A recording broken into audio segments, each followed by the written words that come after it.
Live from downtown Detroit, Local 4 News at 11 starts now. A Downriver family has been firebombed out of their home at Christmas time, and tonight they are lucky to be alive. Just a few days before Christmas, one waitress gets a Christmas surprise, and this has nothing to do with money. I just want to tell them thank you. But first, slick conditions outside thanks to a wintry mix of rain and snow. And temperatures are hovering right around the freezing mark. So anyone heading out tonight should be extra careful on the roads. Let's get right to Andrew. And Andrew, how long will this mix of light rain and light snow last? Priya and Everett, at least for the next few hours as we go into early Saturday morning. And yes, we're right around the freezing mark, a bit above or below. So that's why we're seeing a mixture of snow and rain out there and some frozen road conditions in isolated spots. Here's a closer look with 4 Live radar. Areas are seeing lots of the colors you see here, blue, pink to green. The pink areas, that's where you see that mixture. Green and yellow areas, that's where we have rain. The blue areas, that's where we have some snowflakes. And for right now, it's all interchangeable. Seeing a few snowflakes right now here in the Motor City, seeing a mixture of that just down to our south, closer to the Ohio border. Now, there are no watches or warnings. All of this is fairly light, fairly scattered, but still hazardous, or at least it can be if you're not too careful. Here's the end of it right here, traveling through Milwaukee and Chicago. That's still a few hours away from getting here to us. So by dawn, it'll be over with. But if you have any late night plans, you can expect this. Temperatures just above freezing at 33, so maybe wet road conditions right here in the city. But we may see temperatures dip below freezing in the next couple of hours, so you always got to stay on guard. In terms of snow amounts, everything very light, anywhere from a trace to maybe an inch at the most. And that's the way it looks as we go into later tonight. Now tomorrow, how far do we make it above freezing? Any more snow or rain as we head toward Christmas? More answers coming up in your full 7-day weather forecast.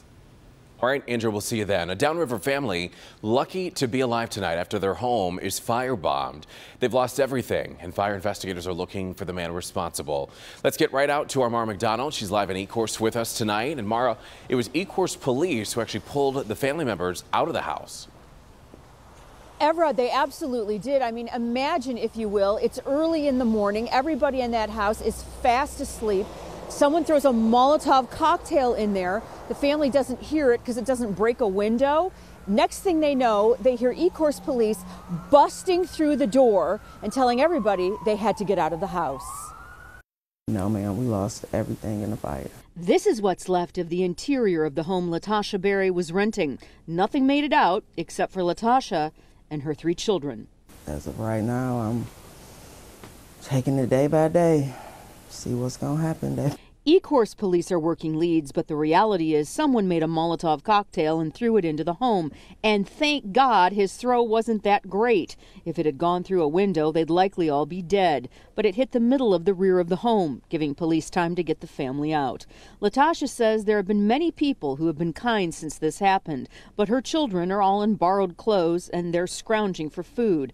The nice guys at the Ecorse Fire Department adopted the family for Christmas dinner and presents for the children, but they literally have nothing, not one plate or even toilet paper. They're staying with Latasha's grandmother in the interim. I'm just trying to make it. That's all I can say with every little step.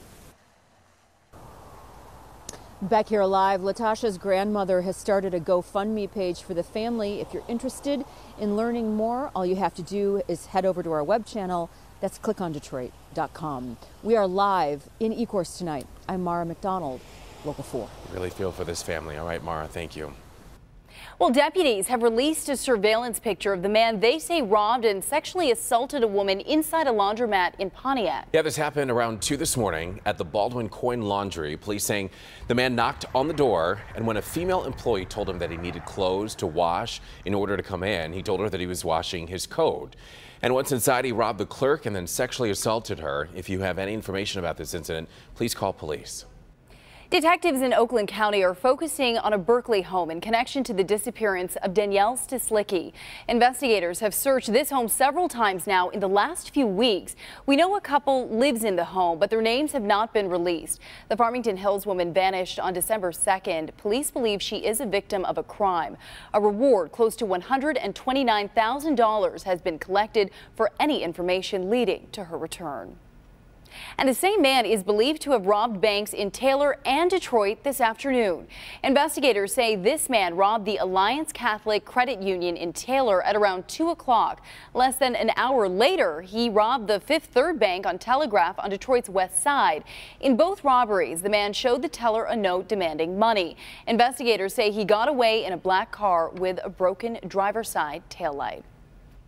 And tonight, the search is on to find a family, but this family didn't do anything wrong. Instead, it's the kind and generous gesture the teen boys left for a Flat Rock waitress that has restaurant workers looking to find them. Our Jamont Terry is in Flat Rock with how the family left a waitress in tears. Here at Zorba's Coney Island, the waitresses try their best to keep the customers happy and make them feel welcome. It's not clear what one waitress did, but when she waited on the family, it left her with a tip that truly warmed her heart. It's wonderful to be a waitress and know that people out there still care. Dawn Ratliff still can't believe what she's holding in her hands. I can't really tell you how much money is in the jar. I haven't opened it yet. Just 3 days before Christmas, this family walked into Zorba's in Flat Rock. I heard them talking, saying that they were from out of town. Dawn took the 3 adults and 2 teenage boys' order just like any other customer. It's not clear what she did, but watch as one boy leaves the restaurant. He returns with a jar. He and his brother hide the jar under the table, then walk to the register to get Dawn's attention. They put this jar on the counter and they said they wanted me to have it. The first thing I thought was they're giving me their piggy bank. So I'm like, no, thank you. I can't accept that.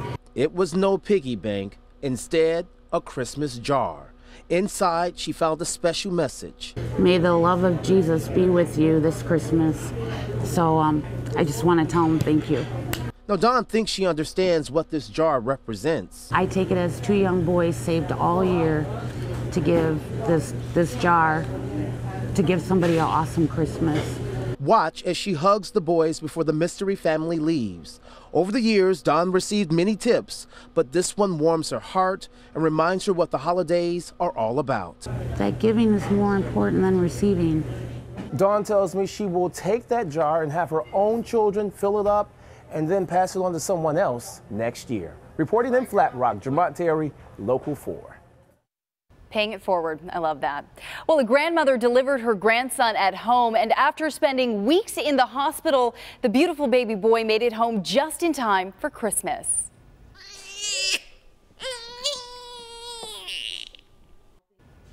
Jackson Dembski was born on Thanksgiving 7 weeks early. After spending close to a month in the NICU, the miracle baby is home before the holidays. Melissa says she started feeling pain Thanksgiving morning, and within 10 minutes, her son was delivered in the master bathroom. Her husband Josh was downstairs on the phone with paramedics when he heard his son crying for the first time. The proud grandmother has no medical experience, but she says she's a huge fan of Grey's Anatomy. Jackson weighed just 4 pounds and 7 ounces. I saw the head out, I pulled the head out, and then I hold the leg, hold up, I pat, and he cried. I'm so happy. And I hold him and hug him. Yeah. It's a true testament to my mom's character. Like she can hold her composure in that sense of crisis, and she's my hero. All I see is Mom holding Jackson with my wife on the, I'm like, and the 911 keeps asking me, Sir, are you okay? I'm like, the baby's out. And they're like, the baby's out? Within minutes of the delivery, Oakland County Sheriff's deputies and the Rochester Hills Fire Department were at the home, and it's clear this grandmother and grandson have an unbreakable bond.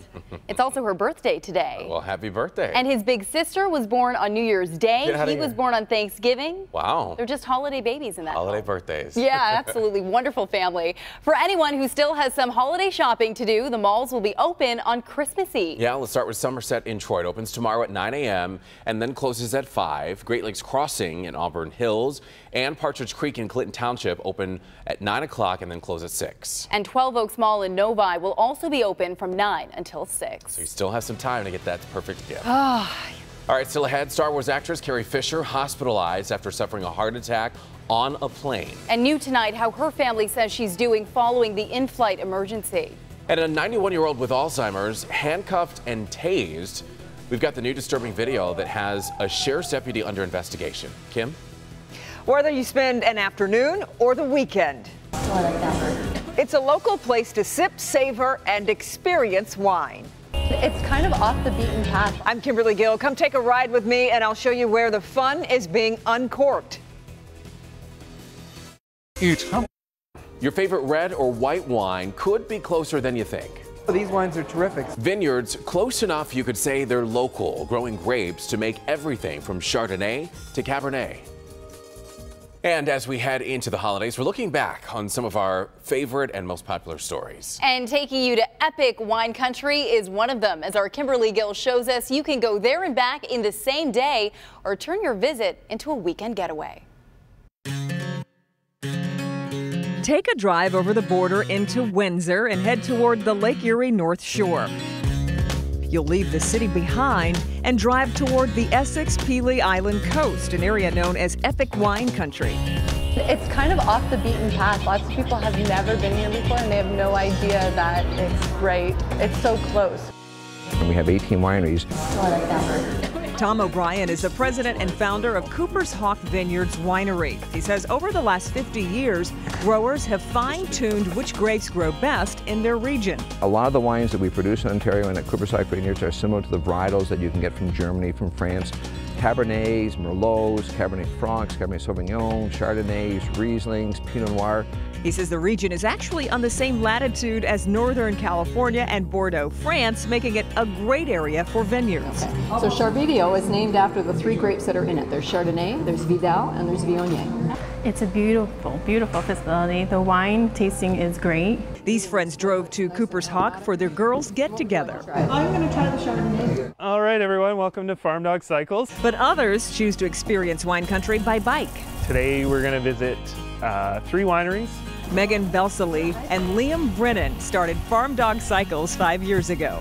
We got married in the front yard, and all our friends came from out of town and asked if there was somewhere they could rent bikes or do wine tours, and there wasn't. So when you tour by bike, it's a little bit slower, right? You have more time, you can look around, you can see the road as you're going by it. There's more time to stop and ask questions. So give it a swirl, and you really want to see what kind of color it is. Just make note of it. One of the stops is Oxley Estate Winery, where we ran into a couple from Royal Oak. These wines are terrific, especially the white wines. It's Damien and Gilda's 4th trip to this area this year. The weather, the scenery, the people here are so nice.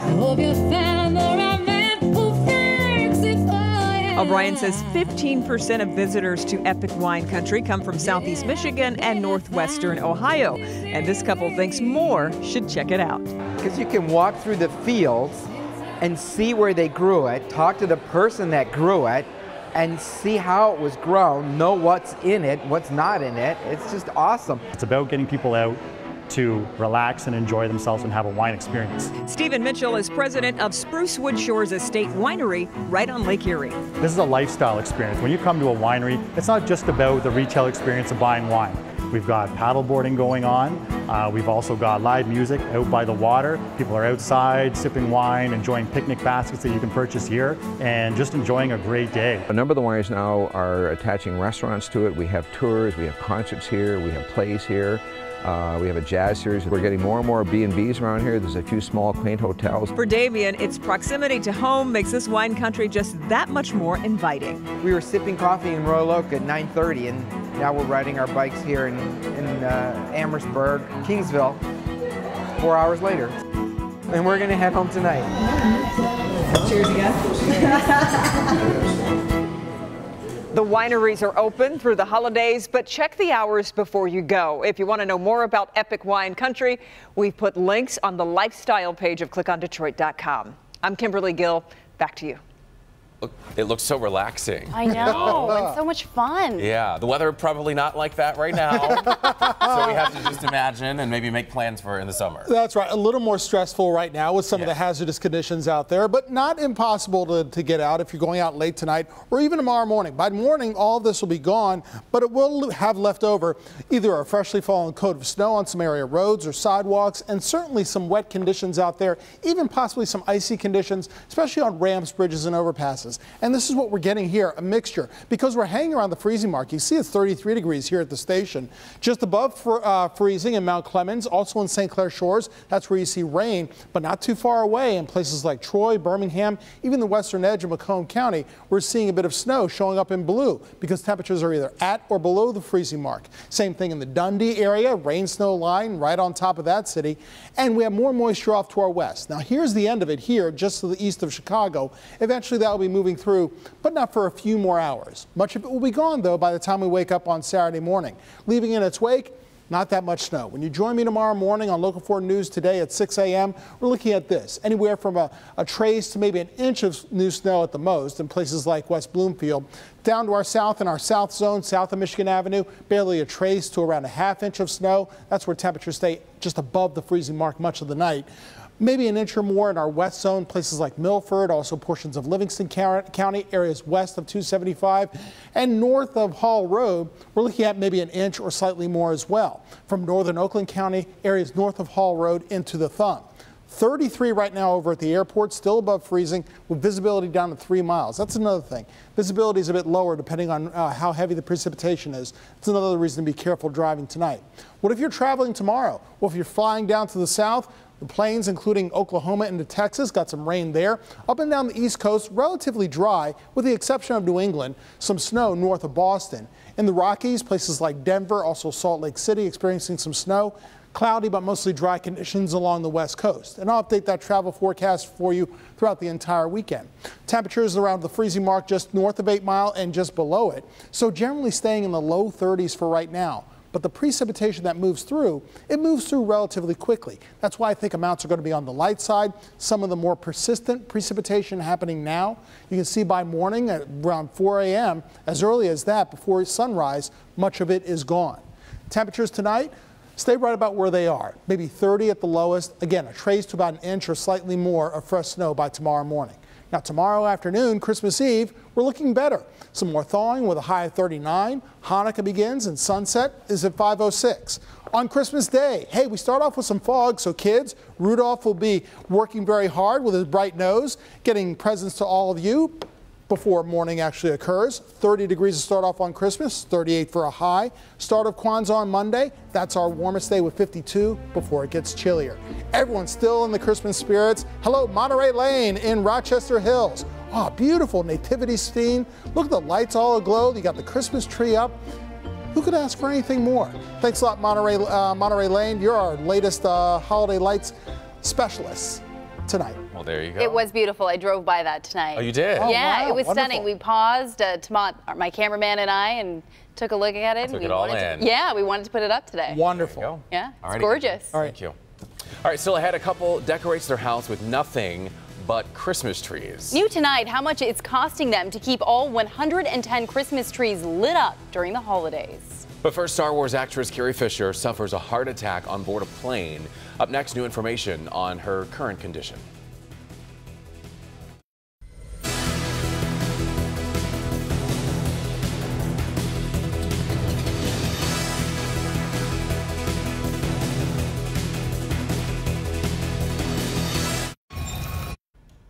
Tonight, family members of Carrie Fisher say the Star Wars actress is in intensive care after suffering a heart attack on a plane. Earlier tonight, her brother reported she was in stable condition after being rushed to the hospital after going into cardiac arrest on a flight to Los Angeles. Now, after the plane landed, firefighters performed advanced life support on the 60-year-old. Fisher had just wrapped up filming Star Wars Episode 8 and was in the midst of a book tour. Police in Kansas have released disturbing video of a 91-year-old man being tased at a nursing home. The incident happened back in March. Sheriff deputies say the Alzheimer's patient assaulted another resident and was resisting officers when they tried to get him to a doctor's appointment. Video shows the man batting at officers with his hands, and when he tries to run away, the deputy tases him. A new administrator at the facility says they have since put in new policies to better handle these situations. A couple in New York now has taken Christmas spirit to a whole new level. They have their home filled with more than 100 Christmas trees. Take a look for yourself. Each tree has its own theme, from Campbell's soup, that's a thing, to Snoopy. And believe it or not, it takes about 6 weeks to set this whole thing up. As for the cost, because I know you're wondering, all these lights and extras shoot their energy bill up nearly $200 more a month.